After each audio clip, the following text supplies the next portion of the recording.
আসসালামু আলাইকুম। The ইলহামস public স্কুলের পক্ষ থেকে সকল অভিভাবক এবং অভিভাবকগণদের অভিনন্দন জানাই। 2026 শিক্ষাবর্ষে, এই নতুন শিক্ষাবর্ষে আমাদের নার্সারি থেকে ক্লাস 8 পর্যন্ত শিক্ষার ব্যবস্থা থাকবে। তবে অ্যাডমিশন আমাদের চালু হয়ে গেছে।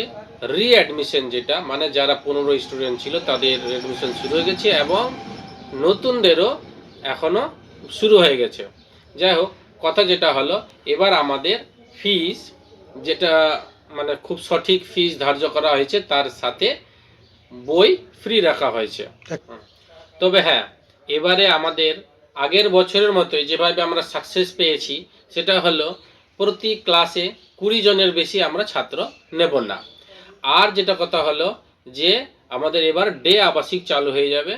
সেটা হলো কি, যে সকালবেলায় বাচ্চাটা আসবে, সকাল থেকে মাগরিব পর্যন্ত সে এখানেই থাকবে, পড়াশোনার মাধ্যমে, অ্যাক্টিভিটির মাধ্যমে দিনটা শেষ করবে, যেন বাচ্চাদের মায়েদের যেন কোনো ধরনের অসুবিধা না হয়। তবে আমাদের ক্লাস যেহেতু ক্লাস 8 পর্যন্ত করা হয়েছে, তাই আমাদের প্রায় ধরতে গেলে টোটালে 200 জনের মতো আমরা এবছর ভর্তি নেব, এর বেশি ভর্তি নেওয়া হবে না।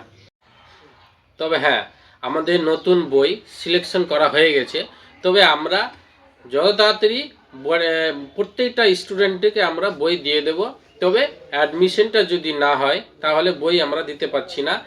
আর আমাদের যেটা ক্লাস আর কি, এই 2026-এর শিক্ষাবর্ষে আমাদের ক্লাস চালু হবে 4 তারিখ থেকে, আর 2 তারিখের মধ্যেই আমরা বইগুলো দিয়ে দেওয়ার ব্যবস্থা করছি। ধন্যবাদ।